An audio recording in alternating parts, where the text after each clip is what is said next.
Okay students, तो अब हम लोग बच्चों जैसे वर्ब के बारे में हम लोगों ने बात किया था हमारे उससे पहले के वीडियो में। तो अब हम लोग बच्चों मैं थोड़ा सा बैकग्राउंड बता देता हूँ। हमने अब तक इसमें जो दो टाइप्स देखे थे, अब पहला जो था हमारा ट्रांजिटिव वर्ब देखा था हमने, और दूसरा हमने देखा था इनट्रांजिटिव वर्ब, है ना। तो इसके बारे में हमारे जो टाइप्स है उसके बारे में हमने बात किया था। फिर मैंने आपको बोला था कि कुछ स्पेशल रूल्स है वर्ब से रिलेटेड, वो हम लोग बात करेंगे। तो बच्चों आज के इस लेक्चर में जो हम पढ़ने वाले हैं वो हमारे कुछ ऐसे ही स्पेशल फैक्ट ऑफ वर्ब्स के बारे में बात करेंगे। ये नहीं कि ये स्पेशल रूल्स ही है हमारे, तो कुछ स्पेशल रूल्स को ध्यान रखना है। तो आपको कौन कौन से रूल्स ध्यान रखने हैं आपको, तो वो मैं आपको बता देता हूँ इस वीडियो में, ठीक है। तो पहला जो रूल है और फैक्ट है वो ये है कि कुछ ऐसे ट्रांजिटिव वर्ब है जो कभी कभी इनट्रांजिटिव वर्ब की तरह यूज़ होती है ना। Sometime transitive verb as intransitive verb. अब मैंने तो आप लोगों को बोला था कि ट्रांजिटिव वर्ब अलग होते हैं और इनट्रांजिटिव वर्ब भी अलग होती हैं, तो दोनों अलग अलग है। तो फिर ट्रांजिटिव वर्ब है ना, वो क्यों मतलब इनट्रांजिटिव वर्ब बन जाती है। तो यहाँ देखो मैं एक एग्जांपल दे देता हूँ। यहाँ पे देखो ये है हमारा ट्रांजिटिव वर्ब का, और यहाँ मैं एग्जांपल दे देता हूँ आपको इनट्रांजिटिव वर्ब का, ठीक है। तो यहाँ पे आपको स्पेशली ध्यान रखना है, कुछ हाईलाइट में करने के लिए आपको मैं यहाँ पे बता देता हूँ। जैसे यहाँ पे मैंने लिखा सी इट्स फूड। यहाँ पे जो वर्ड है ना इट यानी खाना, ठीक है, तो वह खाना खाती है। और यहाँ पे देखो इसी को मैं इनट्रांजिटिव बना सकता हूँ, वी ईट टू लिव। यहाँ पे देखो तो ऑब्जेक्ट नहीं है, यहाँ पे ऑब्जेक्ट है। ये हमारा क्या है, ऑब्जेक्ट। तो मैंने पहले बोला था कि ट्रांजिटिव वर्ब जो है ना वो ऑब्जेक्ट के लिए होती है और ऑब्जेक्टिव ही उससे मीनिंग रिलेट होता है ना। तो यहाँ पे कोई ऑब्जेक्ट नहीं है ये, है ना। ये टू इन्फिनेटिव वाला सेंटेंस है। यहाँ पे वर्ब के बारे में हम लोग आगे पढ़ेंगे कि जो टू इन्फिनेटिव जेरन वगैरह ये क्या होता है। तो यहाँ आप देखोगे ना तो ये ऑटोमेटिकली इनट्रांजिटिव वर्ब बन जाती है, ठीक है। उसी तरह से एक और एग्जाम्पल दे देता हूँ मैं आपको। ओपन का मैंने पहले भी बोला था हमारे वीडियो में। तो ही ओपन द गेट, ये यहाँ पे आप देखोगे तो ये क्या है आपका इनट्रांजिटिव, सॉरी ट्रांजिटिव, है ना। ये ट्रांजिटिव में आ गया। अब इसको हम लोग कैसे बना सकते हैं, देखो द डोर सून ओपन।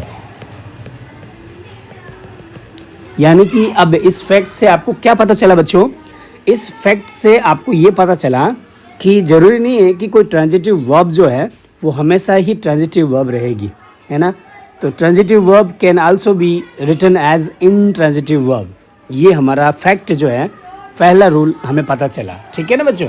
तो ये आपको अच्छे से ध्यान रखना है। सेकंड जो ऐसे ही बेहतरीन रूल्स के बारे में मैं आपको ये वीडियो में बताऊंगा। तो सेकंड रूल कौन सा है वो हम लोग बात कर देते हैं। Some important fact about verb या ऑफ वर्ब, ठीक है। सेकंड जो मैं बता रहा हूं कि जब कोई इनट्रांजिटिव वर्ब प्रेपोजिशन के साथ में जुड़ जाती है तो वह ट्रांजिटिव बन जाती है। देखा, ये भी रूल आपको पता होना चाहिए बच्चों कि जब भी कोई इनट्रांजिटिव वर्ब है और उसके साथ में प्रेपोजिशन जुड़ा हुआ है तो अब intransitive plus preposition is equal to, ये लाइट कम हो गई, okay, intransitive verb plus preposition is equal to transitive verb. ये हमारा रूल होगा सेकंड। इनट्रांजिटिव वर्ब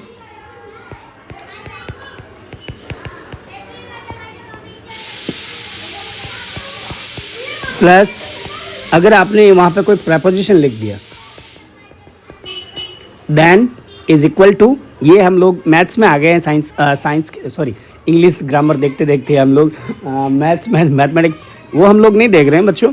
मैंने आपको सिंपली बता रहा हूँ कि अगर आपके पास में इंट्रांजिटिव वर्ब है और आपने गलती से वहाँ पर एक प्रेपोजिशन डाल दिया तो वो क्या हो जाएगा अब ट्रांजिटिव, है ना।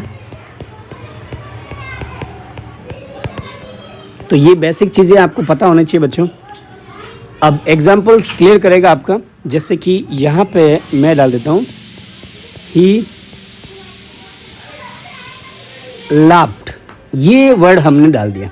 तो यहाँ पे आप देखोगे तो ये क्या है, हमारा इंट्रांजिटिव, है ना। अगर मैंने यहाँ पे एट, ये जो है ना प्रेपोजिशन डाला यहाँ पे है और मैंने लिखा यहाँ पे ऑब्जेक्ट दूसरा मी, ये हमारा ऑब्जेक्ट हो गया। तो अब इसका मतलब ये जो वर्ब है जो पहले इंट्रांजिटिव थी अब क्या बन गई, ट्रांजिटिव वर्ब। ये भी ध्यान रखना आपको। एक एग्जांपल मैं आप लोगों को और दे देता हूँ। आई कैरिड आउट, ये है इंट्रांजिटिव। और मैं यहाँ पे डाल देता हूँ मैं हिज ऑर्डर।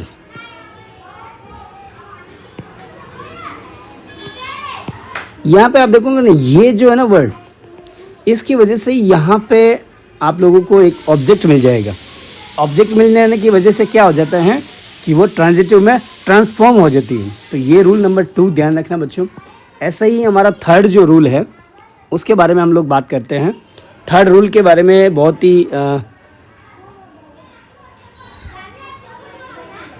थर्ड रूल के बारे में अगर मैं बात करूं बच्चों तो कुछ स्पेशल वो मुझे नहीं लग रहा है, क्योंकि यहाँ पे वो वापस वो रिपीट ही हो रहा है। तो रिपीट ना करूं, इससे अच्छा तो आप लोग इन 2 रूल्स के बारे में ध्यान दो तो अच्छा रहेगा। बस इतना ही है। लेकिन कुछ मैं आपको स्पेशल नोट्स बता देता हूँ। जैसे वर्ब को वापस रीयूज अगर हम करते हैं ना, उस बेसिस पे हम लोग इसको यानी कि बाय द यूज ऑफ और on the basis of uses we can divide the verbs into 2 parts. On the basis of the verb, on the basis of the uses of the verb can be divided into 2 parts. अब हम लोग जो verb अभी तक हमने types देखा था, दो टाइप्स के हैं। वो तो है उसका एक फॉर्मेशन से रिलेटेड, एक उसका ओरिजिन से रिलेटेड, है ना, और एक उसका स्ट्रक्चर से रिलेटेड। तो स्ट्रक्चरली अगर हम बात करें तो वर्ब 2 टाइप की होती है, एक होती है ट्रांजिटिव, एक दूसरी होती है इंट्रांजिटिव। अब अगर हम लोग यूजेस करते हैं वर्ब का, उस बेसिस पे भी वर्ब को 2 टाइप में हम लोग डिवाइड कर सकते हैं।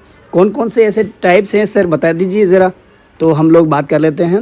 यहाँ पे देखोगे तो ये वर्ब है, ठीक है, और यूज़ के अकॉर्डिंग हम उसको, एक तो यहाँ और दूसरा है हमारा यहाँ पे, इसको हम बोलते हैं MV। MV के नाम आप लोगों को मैं बता देता हूँ। मेन, M का हो गया मेन और V का हो गया वर्ब, मेन वर्ब, ठीक है। और दूसरी होती है HV। HV यानी हेल्पिंग वर्ब। तो ये इस तरह से यूजेस के अकॉर्डिंग हम अगर बात करें तो वर्ब जो है ना वो 2 टाइप्स की होती है। और हेल्पिंग वर्ब को एक और नाम दे सकते हैं हम लोग, ऑक्सिलरी वर्ब। ऑक्सिलरी वर्ब यानी कि अगर मैं बोलूँ कभी कभी ऑक्सिलरी वर्ब, तो भी आपको यही समझना है कि मैं हेल्पिंग वर्ब के बारे में बात कर रहा हूँ।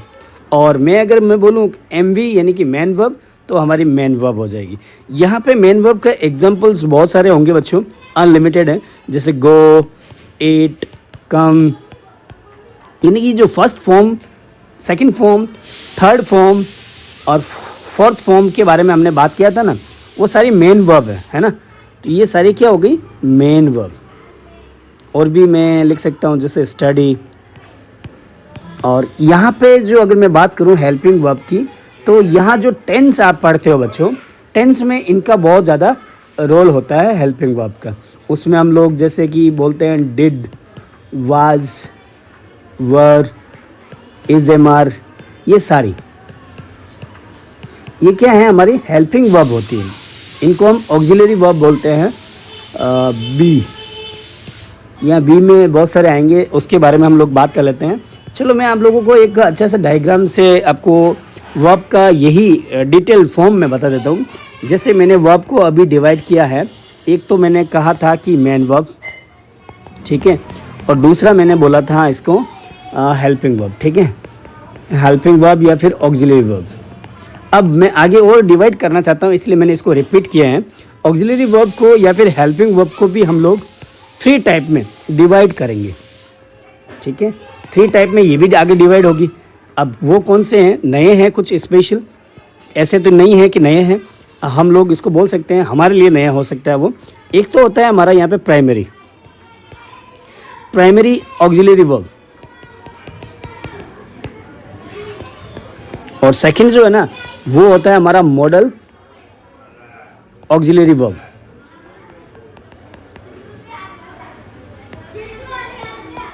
और जो थर्ड है वो है हमारा नया, नहीं है लेकिन आप लोगों के लिए नया हो सकता है, वो बहुत सारे बच्चों के लिए नया हो सकता है, जिनको पता है उनके लिए तो क्या नया है, मार्जिनल ऑक्सिलरी वर्ब। तो ये आगे जो है ना हेल्पिंग वर्ब को हम लोग 3 और सेक्शंस में या फिर डिवीजन में हम लोग डिवाइड कर सकते हैं बच्चों। Helping verb can also B divided into 3 other sections, like first one is the primary auxiliary verb, and the second one is modal auxiliary verb, and the third one is marginal auxiliary verb, ठीक है। तो ये ध्यान रखना। और यहाँ main verb को हमने पहले से डिवाइड करके रखा ही है, लेकिन आपको और मैं डिटेल में बताऊँ तो ये तो हो गया हमारा ट्रांजिटिव, और दूसरा हो गया था हमारा इंट्रांजिटिव। ट्रांजिटिव इंट्रांजिटिव के बारे में हमने बात किया था, हमने इनके बारे में बात नहीं किया अब तक, है ना। तो बच्चों आपको मैं वो भी बता देता हूँ ताकि क्या है कि आपको कोई प्रॉब्लम ना हो। तो ये इतना सा ज़रूर ध्यान रखना बस बच्चों, ये बेसिक स्ट्रक्चर है। तो हमने मेन वर्ब के बारे में हमने बात किया था, बेसिक चीज़ें, जैसे मेन वर्ब जो है ट्रांजिटिव और दूसरी होती है हमारी इंट्रांजिटिव, ठीक है ना। तो ये भी ध्यान रखना, मेन वर्ब वह वर्ब होती है जो सेंटेंस में मेन वर्ब के रूप में यूज़ होती है, ठीक है। और इसके अलग अलग फॉर्म हो सकते हैं, V1 2 3 4 5, है ना। तो ये ध्यान रखना। मेन वर्ब की अगर मैं बात करूं बच्चों, मेन वर्ब तो ये हमारी जैसे मैंने आप लोगों को हमारे एक पार्ट्स ऑफ स्पीच वाले चैप्टर में मैंने उस वीडियो में आप लोगों को बोला था V1 होता है, V2 होता है, एंड V3 होता है, V4 होता है, ठीक है, और V5 भी होता है, ठीक है। तो यहाँ पे कौन कौन सी है तो मैं एक बार थोड़ा सा बेसिक आपको दे देता हूँ इसमें, तो आपको क्या है कि इसमें कोई प्रॉब्लम नहीं होगी, ठीक है। V1 में अगर बोलूँ तो यहाँ पे हो जाएगी जैसे कि राइट यानी लिखना। सेकंड इसका क्या हो जाएगा, रॉट। फिर थर्ड फॉर्म क्या होगी, रिटन, है ना। और फोर्थ क्या हो जाएगी, राइटिंग। और जो नंबर यहाँ पे फिफ्थ जो है ना वहाँ पे हम लोग लिखते हैं राइड्स, एस लगा देते हैं बस, है ना। उसी तरह से गो का क्या हो जाएगा, वेंट, और यहाँ पे गॉन, और यहाँ पे आईएनजी लगता है गोइंग, और यहाँ पे हो जाएगा ईएस लग जाएगा।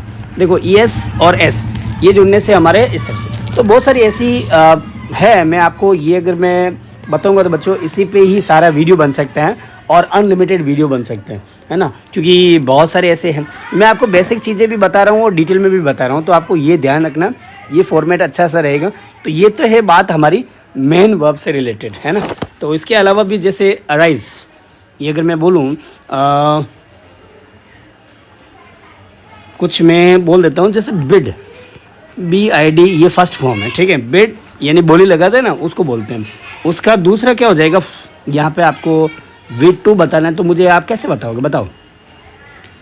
V2 का हो जाएगा इसका BADE, और ये जो थर्ड है इसका वो क्या हो जाएगा, BIDDEN, है ना। और फिर उसके बाद में यहाँ पे क्या हो जाएगा, BIDDING, ठीक है। और यहाँ पे खाली एस लग जाएगा, BIDS। इस तरह से हम लोग इसकी फॉर्म ऑफ द वर्ब लिख सकते हैं, ध्यान रखना बच्चों।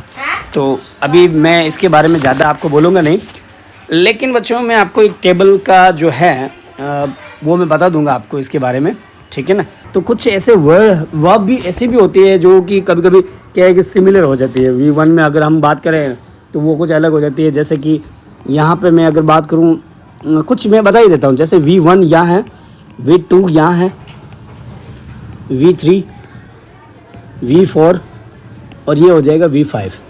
रेड का क्या हो जाएगा, तो यहाँ पे रेड भी होगा, रेड ही होगा। और ये भी क्या हो जाएगा, रेड। फिर यहाँ पे ING लगेगा और यहाँ पे क्या लग जाएगा, S या ES लगाते हैं तो यहाँ S लग जाएगा।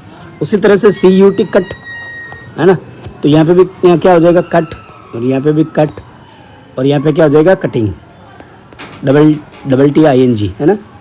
और यहाँ पे क्या हो जाएगा, कट्स। बहुत सारे बच्चे यहाँ पे क्या करते हैं पता है, वो लिखते हैं कटेड, फिर यहाँ पे थर्ड भी कटेड।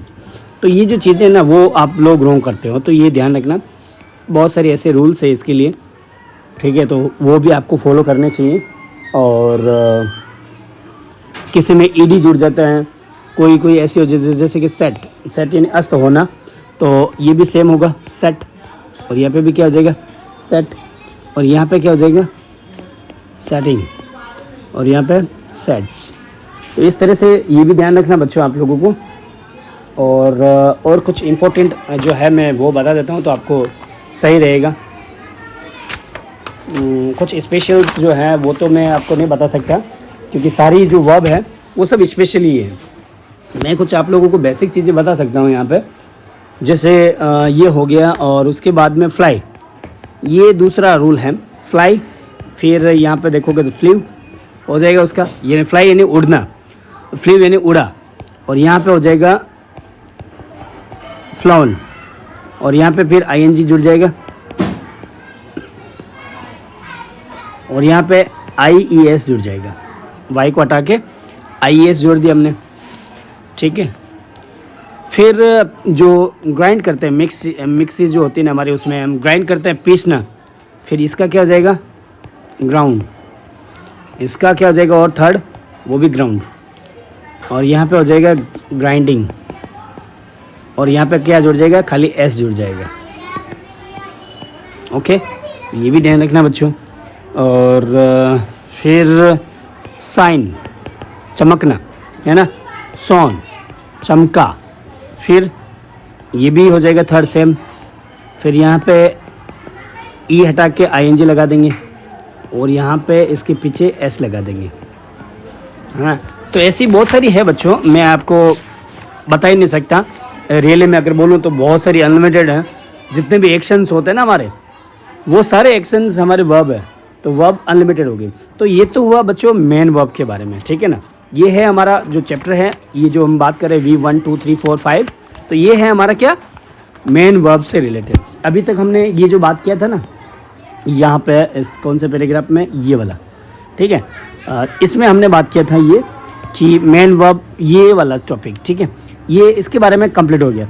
अब हम लोग बात करते हैं हमारी जो है हेल्पिंग वर्ब के बारे में, जिसमें primary auxiliary verb, model auxiliary verb and marginal जो है हमारी ऑक्सिलरी वर्ब, उससे रिलेटेड हम बात कर लेते हैं तो अच्छा रहेगा। नेक्स्ट जो टॉपिक है हमारा यही होगा, ऑक्सिलरी वर्ब, जिसको हम लोग क्या बोल सकते हैं, और हेल्पिंग वर्ब।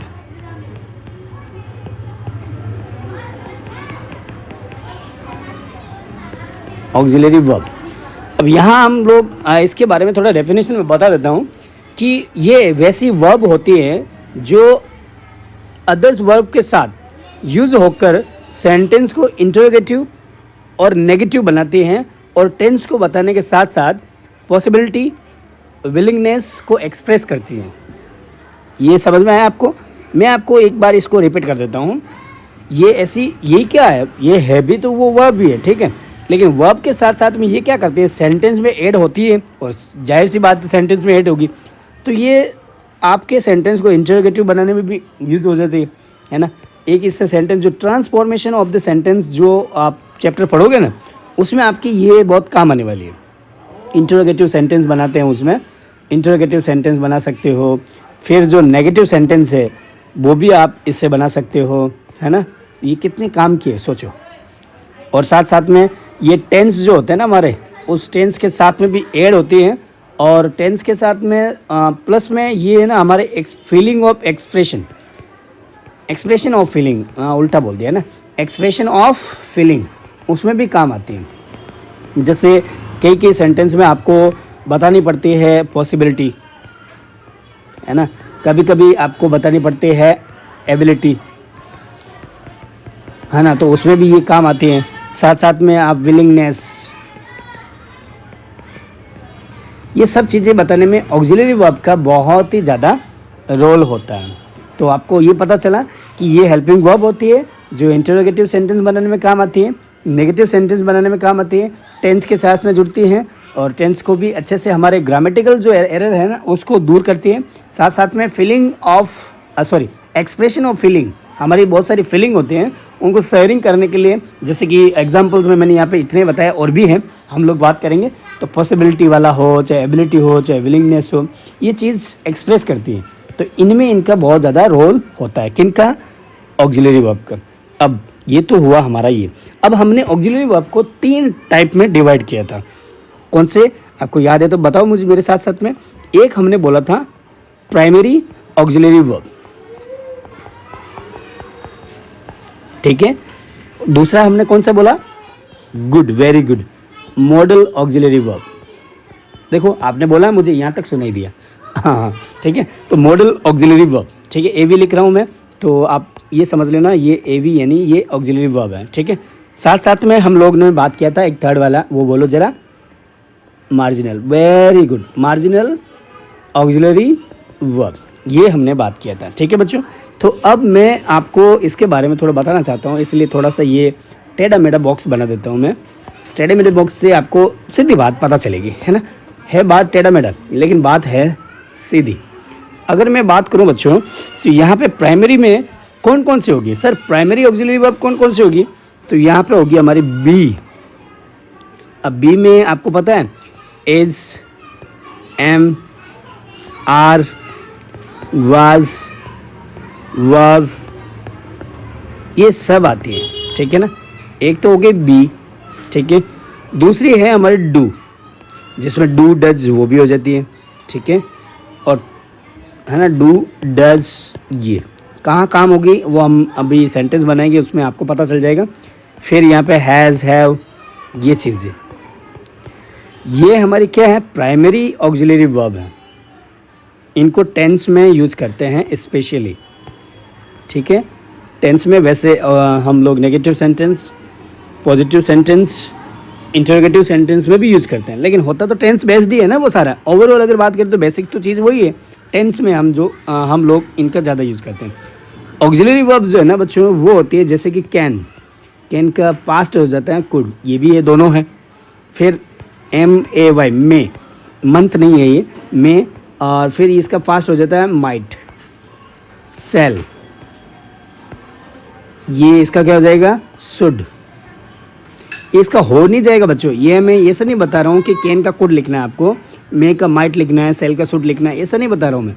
ये दोनों होता है, कैन भी होगा, कुड भी होगा, मे भी होगा, माइट भी होगा, सेल भी होगा, शुड भी होगा। उसी तरह से विल, वुड, ये अलग अलग है, ठीक है ना, आपको अलग अलग पढ़ना है। फिर आता है हमारा मस्ट, और भी कोई रह गया है? नहीं रहा है। और ought to, need to, इस तरह से, ठीक है, etc। ये हो गई हमारी क्या? मॉडल्स। ये मॉडल ऑक्सिलरी वर्ब है, ठीक है, जो हमारी ऑक्सिलरी वर्ब का ही एक पार्ट है। अब आता है बच्चों मार्जिनल। मार्जिनल जो है ना बच्चों वो कौन सी हुई? मार्जिनल में अगर मैं बात करूं तो बच्चों वो हो जाएगी हमारी यहाँ पे यूज्ड टू, ठीक है। फिर आता है डैर, DARE, डैर। फिर आता है हमारा नीड। तो यहाँ देखोगे नीड टू आपको दिख रहा है, ये इसमें भी आता है, ठीक है, मोस्टली, ज़्यादा से ज़्यादा, ठीक है। तो ये सारे इस तरह से हम लोग बात करें तो ये मार्जिनल है, बस मार्जिनल होता है। कुछ इनके जो रूल्स है वो हम लोग बात करेंगे सेंटेंस के साथ साथ में, इनके भी कुछ खास रूल होते हैं। हम बच्चों हमारे इस मॉडल से रिलेटेड जो रूल्स है, मॉडल रिलेटेड रूल्स इसके बारे में हम लोग हमारे नेक्स्ट वीडियो में देखेंगे, क्योंकि वीडियो की लेंथ ज़्यादा हो जाएगी। तो उसमें हम लोग अच्छे से स्पेशल जो रूल्स है, कुछ इसके फैक्ट हैं, वो हम लोग बात करेंगे। तो बच्चों, आप अब तक जो आपने पढ़ा है अच्छे से इसको पढ़ना, अच्छे से हो सके तो वीडियो को दोबारा देख लेना, क्योंकि आप लोगों को ये अच्छे से लर्न हो जाएगा तो आपको ग्रामेटिकल प्रॉब्लम वो आपकी दूर हो जाएगी। साथ साथ में आपने अच्छा किया तो आपका स्ट्रक्चर अच्छा होगा। सबसे अच्छा है स्पोकन इंग्लिश जो क्लासेस होती है कम्युनिकेशन के लिए, वो आपकी इम्प्रूवमेंट प्लस हो जाएगी, बहुत ज़्यादा प्लस हो जाएगी, बहुत अच्छे से प्लस हो जाएगी। ठीक है ना बच्चों? सो बच्चों, आज के लिए मैं आपको बस इतना बोल सकता हूँ, थैंक्स अभी के लिए, मतलब आज के लिए नहीं, अभी के लिए थैंक्स फॉर वॉचिंग। एंड जो इम्पोर्टेंट बात है बच्चों, ऑलवेज कीप लर्निंग, हमेशा पढ़ते रहो, आगे बढ़ते रहो। Bye bye, take care.